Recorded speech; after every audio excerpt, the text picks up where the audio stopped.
أعوذ بالله من الشيطان الرجيم. بسم الله الرحمن الرحيم.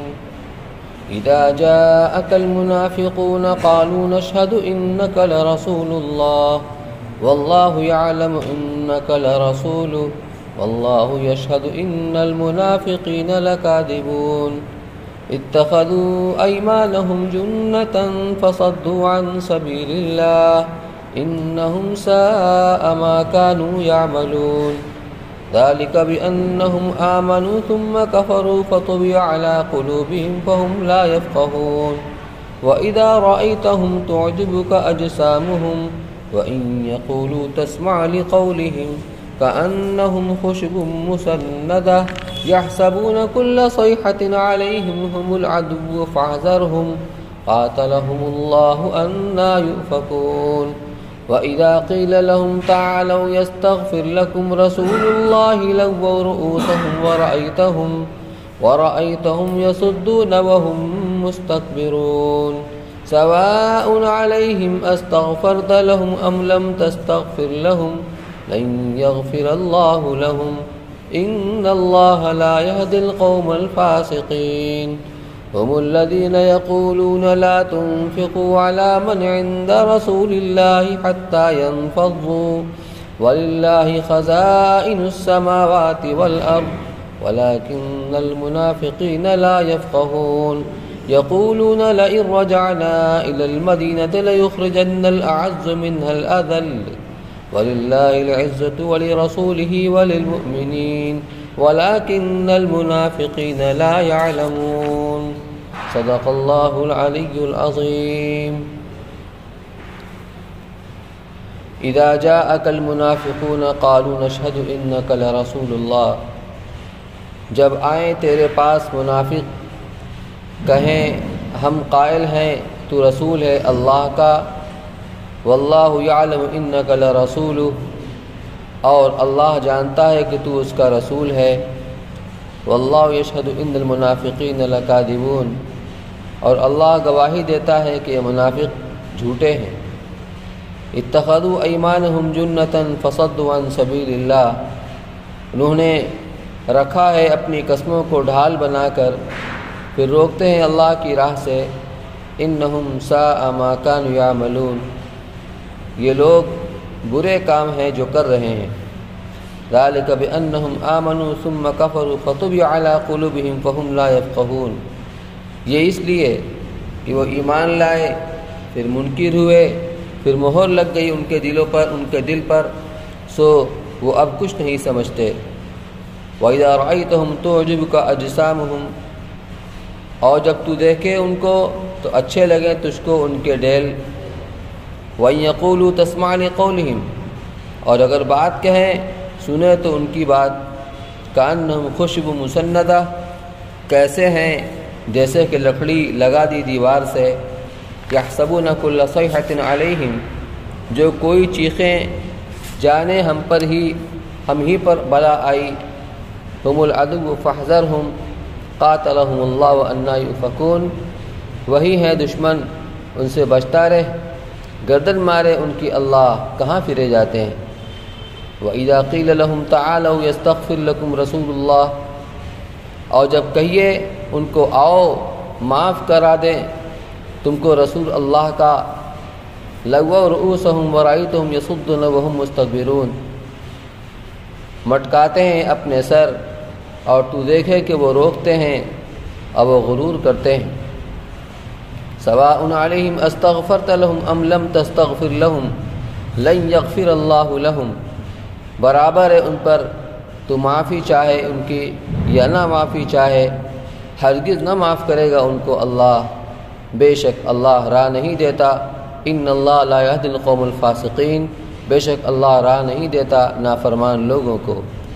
هم الذین یقولون لا تنفقوا علی من عند رسول اللہ حتی ينفضوا، وہی ہیں جو کہتے ہیں خرچ مت کرو ان پر جو پاس رہتے ہیں رسول اللہ صلی اللہ علیہ وسلم کے، یہاں تک کہ متفرق ہو جائیں. وَلِلَّهِ خَزَائِنُ السَّمَاوَاتِ وَالْأَرْضِ، اور اللہ کے ہیں خزانے آسمانوں کے اور زمین کے. وَلَكِنَّ الْمُنَافِقِينَ لَا يَفْقَهُونَ، لیکن منافق نہیں سمجھتے. یقولون لئن رجعنا الی المدینۃ لیخرجن الاعز من الاذل، کہتے ہیں البتہ اگر ہم پھر گئے مدینہ کو تو نکال دے گا جس کا زور ہے وہاں سے کمزور لوگوں کو۔ وَلِلَّهِ الْعِزَّةُ وَلِرَسُولِهِ وَلِلْمُؤْمِنِينَ، اور زور تو اللہ کا ہے اور اس کے رسول اور ایمان والوں کا۔ وَلَكِنَّ الْمُنَافِقِينَ لَا يَعْلَمُونَ، لیکن منافق نہیں جانتے۔ اس صورت کا نام ہے سورہ منافقون، کیونکہ اس میں منافقین کے احوال، ان کی شرارتوں کا، ان کی بد کرداریوں کا ذکر کیا گیا ہے۔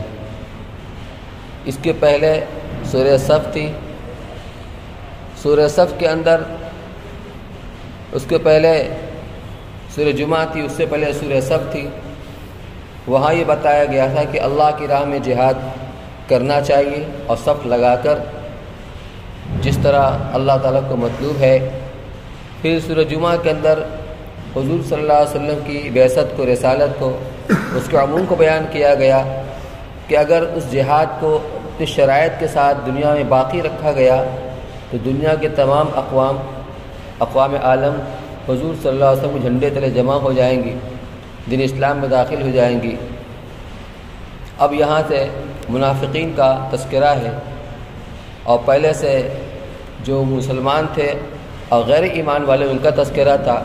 یہ منافقین بھی، یہ مسلمان تو ہیں نہیں، لیکن عام کافر اور مشرکوں میں ان میں فرق یہ ہے کہ زبان سے اپنے ایمان کے اظہار کرتے تھے، دل میں ایمان نہیں تھا، دل میں یقین نہیں تھا، لیکن زبان سے اس کا اظہار کرتے تھے۔ کیوں؟ تاکہ اپنے جان و مال کی حفاظت کا سامان کر لیں۔ جو کھلم کھلا کافر تھے، مشرک تھے، ان کے ساتھ تو وہ معاملہ کیا گیا جو کافروں کے ساتھ ہوتا ہے، کبھی قتل کیے گئے، کبھی قید کیے گئے، لیکن یہ زبان سے اسلام اور ایمان کو ظاہر کرنے کی وجہ سے اپنے آپ کو اس کی آڑ لے کر محفوظ بنائے ہوئے ہیں۔ اس لیے ان کے ساتھ جو معاملہ عام کافروں کے ساتھ ہوتا ہے ان کے ساتھ نہیں ہوتا، لیکن درپردہ یہ کفر کو اختیار کیے ہوئے ہیں۔ اسی لیے آخرت کے اعتبار سے ان کے ساتھ سب سے سخت معاملہ ہوگا۔ ان المنافقین فی الدرک الاسفل من النار، منافقین جہنم کے مختلف طبقات ہیں۔ فلاں طبقے میں یہ قوم، فلاں میں یہ، فلاں میں مشرک، فلاں میں کافر، سب سے نچلا طبقہ یہ ان کے لیے مخصوص ہے، منافقین کے لیے۔ یہ سورہ منافقون ہے جو مدینہ میں نازل ہوئی ہے، اس میں 11 آیتیں ہیں اور 2 رکوع ہیں۔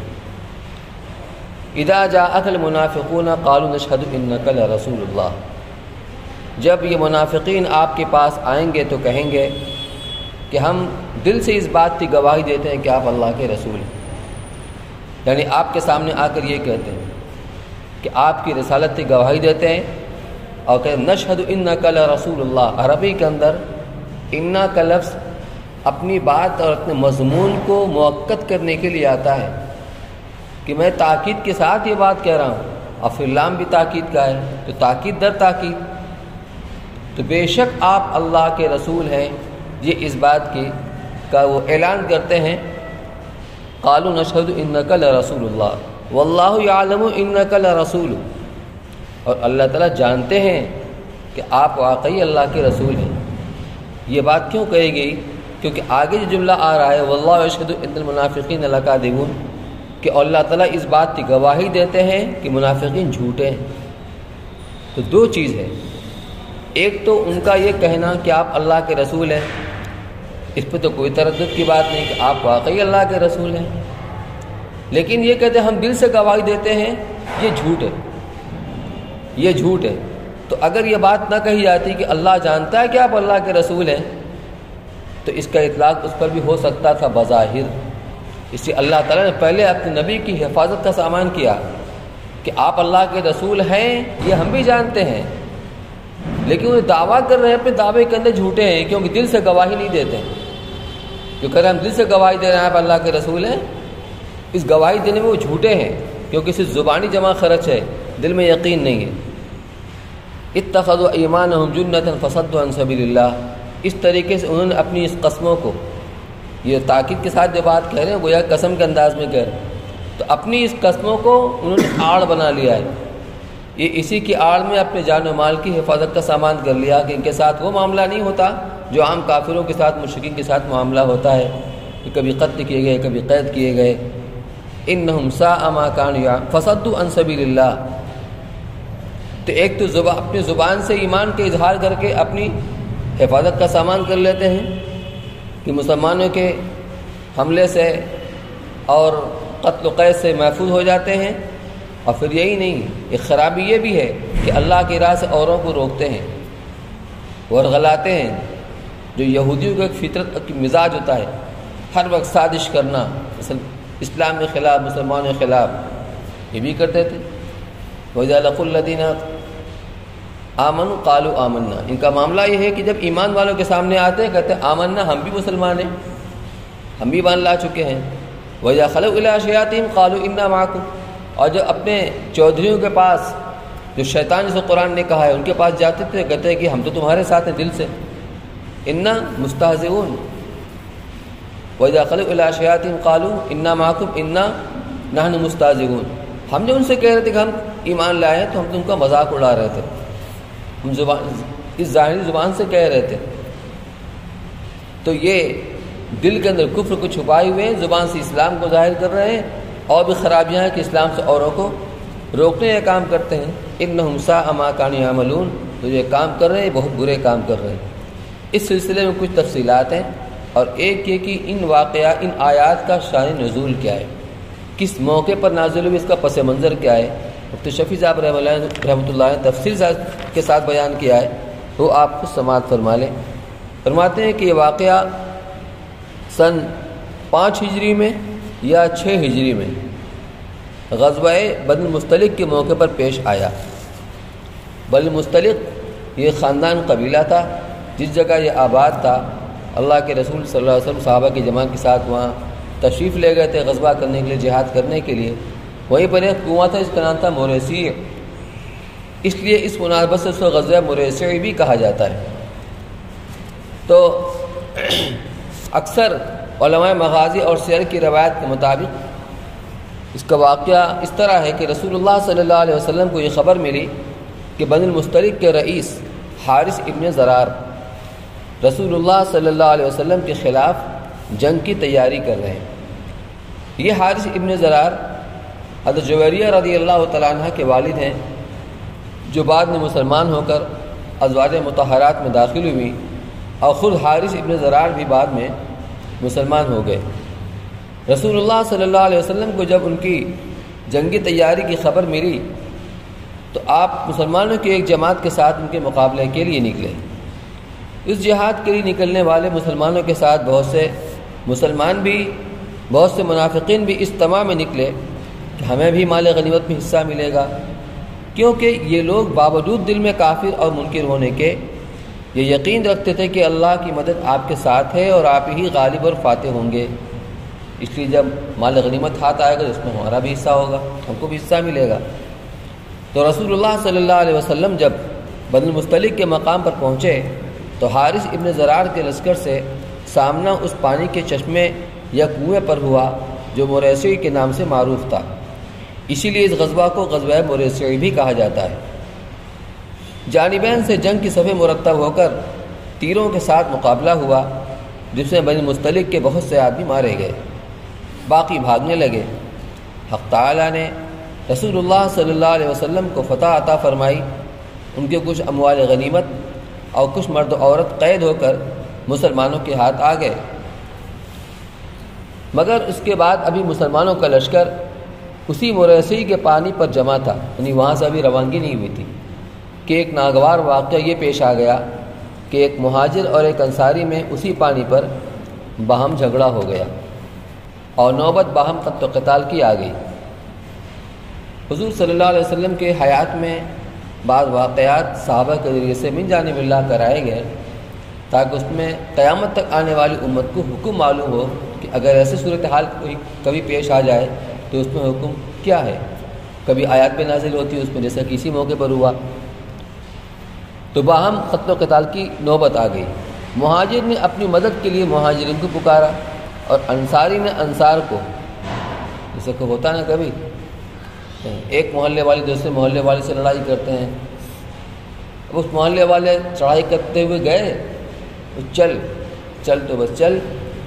اب یہ نہیں دیکھیں گے کون حق پر ہے اور کون حق پر نہیں ہے. ساتھ دینا چاہیے اس کا جو حق کے اوپر ہے، نہ کہ اس کا جو کہ ظلم کر رہا ہے. یہ جماعتی عصبیت تو کبھی قومی عصبیت ہوتی ہے، کبھی جماعتی عصبیت ہوتی ہے، کبھی خاندانی عصبیت ہوتی ہے. یہ انتہائی خطرناک اور نقصان دہ چیز ہے. اس نے امت کا تباہ برباد کیا ہوا ہے. یہ معاملہ پیش آ گیا. صحابہ بھی انسانی تو تھے، تو انہوں نے مہاجرین کو آواز دیا کہ آؤ یا المہاجرین، اور انصاری نے انصار کو آواز دیا یا الانصار. اور قریب تھا کہ مسلمانوں کے باہم ایک فتنہ کھڑا ہو جائے. رسول اللہ صلی اللہ علیہ وسلم کو اس کی اطلاع ہوئی تو فوراً موقع پر تشریف لے گئے اور سخت ناراضی کے ساتھ فرمایا ما بال دعوی الجاہلیہ، یعنی یہ جاہلیت کا نعرہ کیسا ہے کہ وطنی اور نسبی قومیت کی بنیاد بنا کر امداد و دفاع کا معاملہ ہونے لگا. اور فرمایا دعوہا فإنہا منتنۃ، اس نعرے کو چھوڑ دو، یہ بدبودار نعرہ ہے. اور فرمایا کہ ہر مسلمان کو اپنے مسلمان بھائی کی مدد کرنا چاہیے، خواہ وہ ظالم ہو یا مظلوم ہو.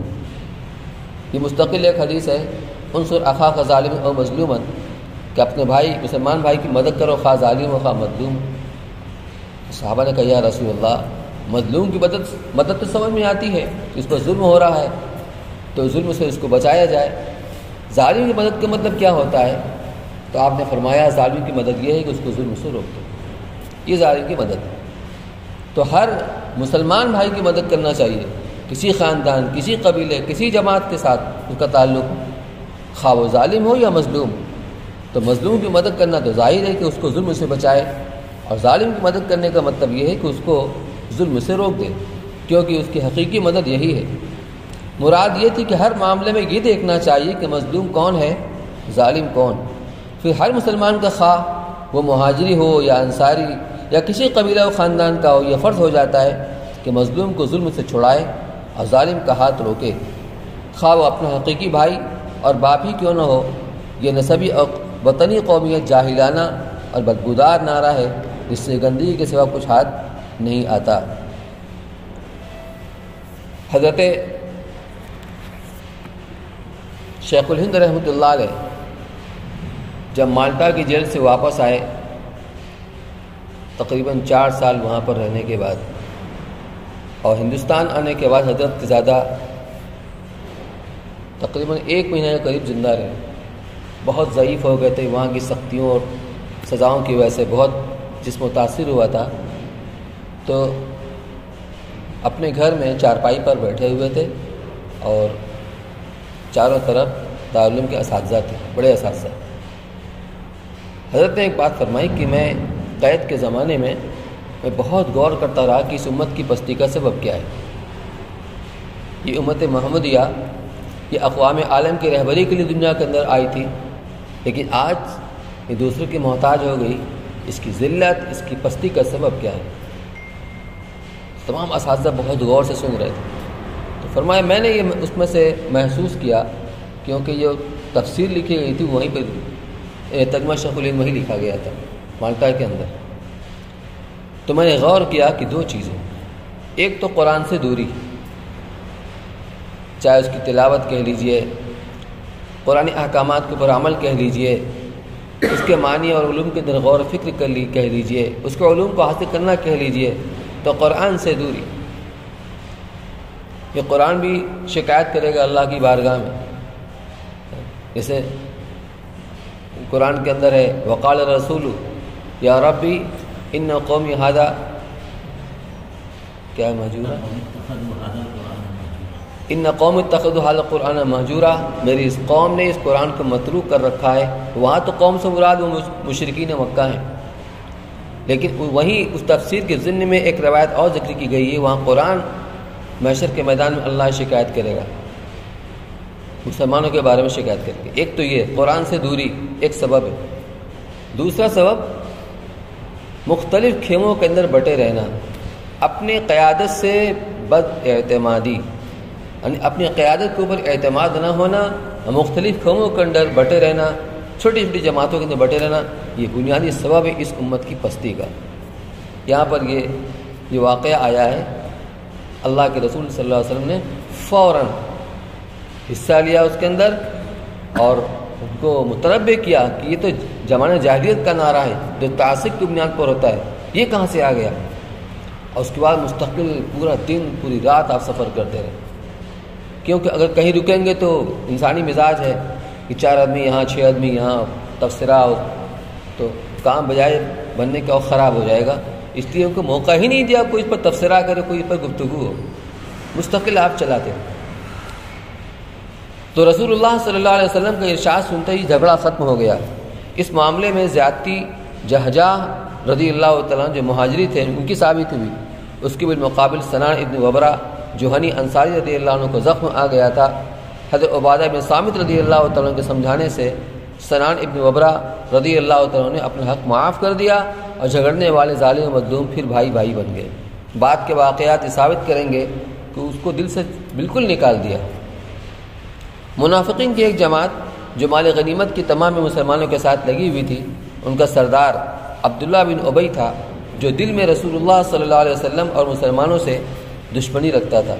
اصل میں حضور صلی اللہ علیہ وسلم کی ہجرت کے واقعے سے پہلے انصار مدینہ نے اس کو اپنا سردار بنانے کے لیے، یعنی سردار بنانا طے تھا، اس پر تجویز ہوگی، اتفاق ہو گیا کہ اپنا سردار بنایا جائے گا۔ لیکن اس کے بعد ہجرت کا واقعہ ہوا اور جب اللہ کے رسول آگے مدینہ کے اندر اب کون سردار بنے گا؟ تو ایک تو پرخاش یہ تھی اس کو، اس لیے مسلمان نہیں ہوا تھا، اور ہر وقت اس انتظار میں رہتا تھا کہ کوئی کمزور پوائنٹ کوئی ایسا نظر آئے اور اس میں آگ لگائے، لکڑی لگائے شیطان کی طرح سے۔ اس کو موقع مل گیا کیونکہ یہ غزوہ کے اندر ساتھ تھا، مگر دنیاوی فوائد کی خاطر اپنے کو مسلمان کہتا تھا۔ اس کو جب مہاجرین و انصار کے باہم تصادم کی خبر ملی تو اس نے مسلمانوں میں تفرقہ ڈالنے کا موقع غنیمت پایا اور اپنی مجلس میں جن میں منافقین جمع تھے اور مومنین میں سے صرف زید ابن ارقم رضی اللہ تعالیٰ موجود تھے، اس مجلس میں اس نے انصار کو مہاجرین کے خلاف بھڑکایا اور کہنے لگا کہ تم نے ان کو اپنے وطن میں بلا کر اپنے سروں پر مسلط کیا، اپنے اموال و جائیداد ان کو تقسیم کر کے دیے، یہ تمہاری روٹیوں پر پلے بڑھے، اب تمہاری مقابلے پر آئے ہیں۔ اگر تم نے اب بھی اپنے انجام کو نہ سمجھا تو آگے تمہارا جینا مشکل کر دیں گے، اس لیے تمہیں چاہیے کہ آئندہ مال سے ان کی مدد نہ کرو تو خود ہی ادھر ادھر بھاگ جائیں گے، اور اب تمہیں چاہیے کہ جب مدینہ پہنچ جاؤ تو تم میں جو عزت والا ہے وہ ذلیل کو نکال باہر کرے۔ یہ بات اس نے کہی۔ منافق تھا لیکن مجمع منافق انہی کا تھا، صرف ایک صحابی تھے مخلص زید ابن ارقم، لیکن یہ نوعمر صحابی تھے، بچے تھے۔ تو اس کی مراد عزت والے سے خود اپنی جماعت اور انصار تھے، اور ذلیل سے مراد معاذ اللہ رسول اللہ صلی اللہ علیہ وسلم اور مہاجرین صحابہ تھے۔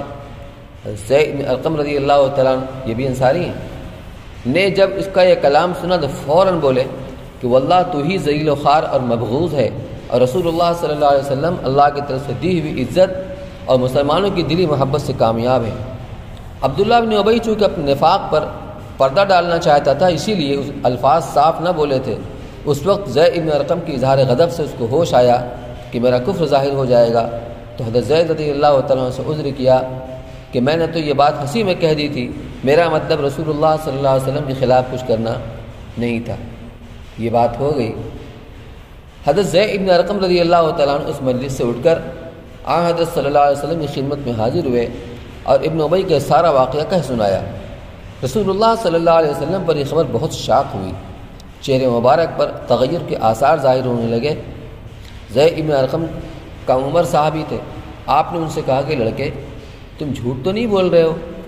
زید ابن ارقم نے قسم کھا کر کہا کہ نہیں، میں نے اپنے کانوں سے اس کے کلمات سنے۔ آپ نے پھر فرمایا کہ تمہیں کچھ شبہ تو نہیں ہو گیا، کیونکہ بہت بڑی بات تھی۔ زید ابن ارقم نے پھر وہی جواب دیا، اور پھر ابن ابی کی یہ بات مسلمانوں کی پوری لشکر میں پھیل گئی اور آپس میں اس بات کے سوا کوئی بات ہی نہ رہی۔ ادھر حضرات انصار سب زید ابن ارقم کو ملامت کرنے لگے کہ تم نے قوم کے سردار پر تہمت لگائی اور قطع رحمی کی۔ زید ابن ارقم نے فرمایا کہ خدا تعالیٰ کی قسم، پورے قبیلے خزرج میں مجھے ابن ابی سے زیادہ کوئی محبوب نہیں، مگر جب اس نے رسول اللہ صلی اللہ علیہ وسلم کے خلاف یہ کلمات کہے میں اسے برداشت نہیں کر سکا، اور اگر میرا باپ بھی ایسی بات کہتا تو میں اس کو بھی ضرور رسول اللہ صلی اللہ علیہ وسلم تک پہنچا دیتا۔ دوسری طرف حضرت عمر بن خطاب رضی اللہ تعالیٰ عنہ نے رسول اللہ صلی اللہ علیہ وسلم سے عرض کیا، یا رسول اللہ مجھے اجازت دیجیے کہ میں منافق کی گردن مار دوں۔ اور بعض روایات میں ہے کہ فاروق اعظم رضی اللہ تعالیٰ عنہ نے یہ عرض کیا کہ آپ عباد ابن بشیر یا عباد ابن بشر کو حکم دیجیے کہ اس کا سر قلم کر کے آپ کے سامنے پیش کریں۔ یہ انصار کے سردار تھے۔ رسول اللہ صلی اللہ علیہ وسلم نے فرمایا کہ اے عمر، اس کا کیا ہوگا کہ لوگوں میں یہ شہرت دی جائے گی کہ میں اپنے اصحاب کو قتل کر دیتا ہوں، اس لیے آپ نے ابن ابی کے قتل سے روک دیا۔ حضرت فاروق اعظم رضی اللہ تعالیٰ عنہ کے اس کلام کی خبر عبداللہ ابن ابی منافق کے بیٹے کو پہنچی۔ اس کا نام بھی عبداللہ تھا لیکن مخلص صحابی تھے وہ، تو یہ پکے مسلمان تھے۔ یہ فوراً حضرت صلی اللہ علیہ وسلم کی خدمت میں حاضر ہوئے اور عرض کیا کہ اگر آپ کا ارادہ میرے باپ کو ان کی اس گفتگو کے نتیجے میں قتل کرنے کا ہے تو آپ مجھے حکم دیجیے، میں اپنے باپ کا سر کاٹ کر آپ کی خدمت میں اس سے پہلے کہ آپ اپنے مجلس سے اٹھیں پیش کر دوں گا۔ اور عرض کیا کہ پورا قبیلہ خزرج اس کا گواہ ہے کہ ان میں کوئی بھی مجھ سے زیادہ اپنے والدین کی خدمت و اطاعت کرنے والا نہیں ہے، مگر اللہ و رسول کے خلاف ان کی بھی کوئی چیز برداشت نہیں ہو سکتی۔ یہ تھا صحابہ کرام کا اخلاص اور اللہ کے رسول ان کی محبت۔ اور مجھے خطرہ ہے کہ اگر آپ نے کسی اور کو میرے باپ کے قتل کا حکم دیا اور اس نے قتل کر دیا تو ایسا نہ ہو کہ جب میں اپنے باپ کے قاتل کو چلتا پھرتا دیکھوں تو مجھ پر غیرت نسبی غالب آ جائے اور میں اسے قتل بیٹھوں، جو میرے لیے عذاب کا سبب بنے۔ رسول اللہ صلی اللہ علیہ وسلم نے فرمایا کہ نہ میرا ارادہ اس سے قتل کا ہے نہ میں نے کسی کو اس کا حکم دیا ہے۔ اس واقعے کے بعد رسول اللہ صلی اللہ علیہ وسلم نے عام عادت کے خلاف بے وقت سفر کرنے کا اعلان عام فرما دیا۔ خود ناقہ یعنی قصوہ پر سوار ہو گئے۔ آپ کو اٹھنے کا نام قصوہ تھا۔ جب عام حضرات صحابہ روانہ ہو گئے تو آپ نے عبداللہ ابن ابی کو بلایا اور دریافت کیا کہ کیا تم نے ایسا کہا ہے؟ یہ قسمیں کھا گیا کہ میں نے ہرگز ایسا نہیں کہا، یہ لڑکا زید ابن ارقم جھوٹا ہے۔ عبداللہ ابن ابی کی اپنی قوم میں عزت تھی، سب نے قرار دیا کہ شاید زید ابن ارقم کو کچھ مغالطہ لگ گیا ہے۔ ابن ابی نے ایسا نہیں کہا۔ بہرحال رسول اللہ صلی اللہ علیہ وسلم نے ابن ابی کی قسم اور عذر کو قبول کر لیا اور لوگوں میں زید ابن ارقم پر غصہ اور ان کی ملامت اور تیز ہو گئی، اور یہ اس رسوائی کے سبب لوگوں سے چھپے رہنے لگے۔ پھر رسول اللہ صلی اللہ علیہ وسلم نے پورے لشکر اسلام کے ساتھ پورے دن پھر پوری رات سفر کیا اور اگلے روز صبح کو بھی برابر سفر کرتے رہے، یہاں تک کہ دھوپ تیز ہونے لگی۔ اس وقت آپ نے قافلہ کو ایک جگہ ٹھہرایا۔ پورے ایک دن ایک رات کے مسلسل سفر سے تھکے ہوئے صحابہ کرام جب اس منزل پر اترے تو فوراً سب محو خواب ہو گئے۔ راوی کہتے ہیں کہ رسول اللہ صلی اللہ علیہ وسلم کے عام سفر کرنے کی عادت کے خلاف فوری طور پر بے وقت سفر شروع کرنے اور پھر سفر کو اتنا طویل کرنے کا مقصد یہ تھا کہ ابن ابی کے واقعے کا چرچا جو تمام مسلمانوں میں پھیل گیا تھا، مسلمانوں کو سفر کے ایسے شغل میں لگا دیں کہ چرچا ہی ختم ہو جائے۔ اس کے بعد پھر رسول اللہ صلی اللہ علیہ وسلم نے سفر شروع کیا۔ اسی دوران میں جب تک ابن ابی کے بارے میں قرآن کی آیات نازل نہ ہوئی تھیں تو عبادہ ابن صامت رضی اللہ تعالیٰ عنہ نے اس کو نصیحت کی کہ تو خود رسول اللہ صلی اللہ علیہ وسلم کی خدمت میں حاضر ہو کر اپنے جرم کا اعتراف کر لے تو رسول اللہ صلی اللہ علیہ وسلم تیرے لیے استغفار فرما دیں گے، تیری نجات ہو جائے گی۔ ابن ابی نے ان کی نصیحت سن کر اپنا سر اس طرف سے پھیر لیا۔ حضرت عبادہ نے اسی وقت فرمایا کہ ضرور تیرے اس اعراض کے بارے میں قرآن میں نازل ہوگا۔ تو آیت نازل ہوئی وَإِذَا قِيلَ لَهُمْ تَعَالَوْا يَسْتَغْفِرْ لَكُمْ رَسُولُ اللَّهِ لَوَّوْا رُءُوسَهُمْ، جب اسے کہا جاتا ہے کہ آؤ اللہ کے رسول کی خدمت میں حاضر ہو کر کے اپنے جرم کا اعتراف کر لو تو تمہارے لیے مغفرت کی دعا کر دیں گے، تمہاری مغفرت ہو جائے گی، تو اپنے سر کو تکبر و گھمنڈ کے پھیر لیتا ہے۔ اس نے یہی کیا۔ ادھر رسول اللہ صلی اللہ علیہ وسلم سفر میں تھے اور زید ابن ارقم بار بار آپ کے قریب آتے تھے، وہی جو نومر صحابی تھے، کیونکہ ان کو اپنی جگہ یقین تھا کہ اس شخص منافق نے مجھے پوری قوم میں جھوٹا قرار دے کر رسوا کیا ہے، ضرور میری تصدیق اور اس شخص کی نکیر میں قرآن نازل ہوگا۔ اچانک زید ابن ارقم رضی اللہ عنہ نے دیکھا کہ رسول اللہ صلی اللہ علیہ وسلم پر وہ کیفیت طاری ہوئی جو وحی کے وقت ہوتی تھی کہ سانس پھولنے لگا اور پیشانی مبارک پر پسینہ بہنے لگا اور آپ کی سواری ناقہ بوجھ سے دبنے لگی۔ حدیث میں آتا ہے کہ جب آپ سواری پر سوار ہوتے تھے تو اونٹنی اپنے چاروں پر یوں پھیلا دیا کرتی تھی، اس بوجھ کو برداشت نہیں کر سکتی۔ تو ان کو امید ہوئی کہ اب کوئی وحی اس بارے میں نازل ہوگی، یہاں تک کہ رسول اللہ صلی اللہ علیہ وسلم کی کیفیت رفع ہوئی۔ میری سواری چونکہ آپ کے قریب تھی، آپ نے اپنی سواری ہی پر سے میرا کان پکڑا، فرمایا یا غلام صدق اللہ حدیثک، ونزلت سورۃ المنافقین فی ابن ابی من اولیہ الی آخریہ، یعنی اے لڑکے اللہ نے تیری بات کی تصدیق کر دی، اور پوری سورہ منافقون اسی واقعے ابن ابی کے متعلق نازل ہوئی۔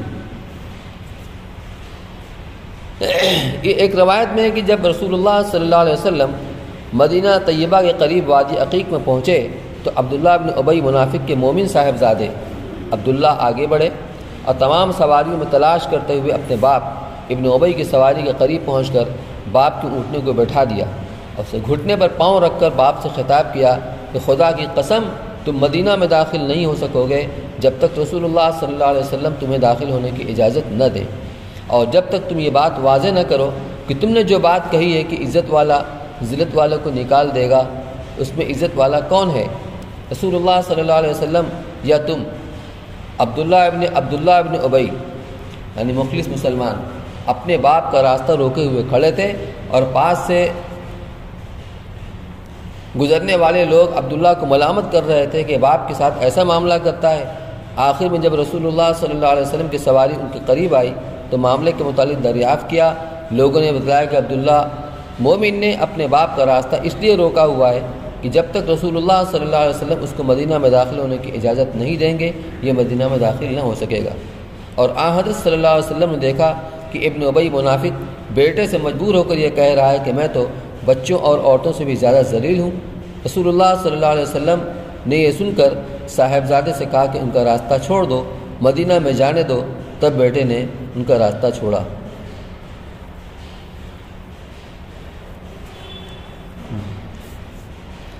سورہ منافقون کے نزول کا قصہ تو اتنا ہی تھا جو اوپر لکھا گیا۔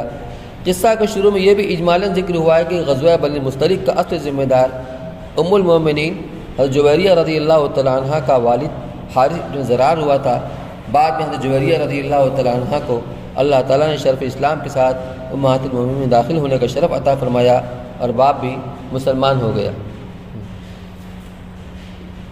اس کا واقعہ مسند احمد اور ابو داؤد وغیرہ میں یہ منقول ہے کہ جب بنی المستلق کو شکست ہوئی تو مال غنیمت کے ساتھ ان کے کچھ قیدی بھی ہاتھ آئے۔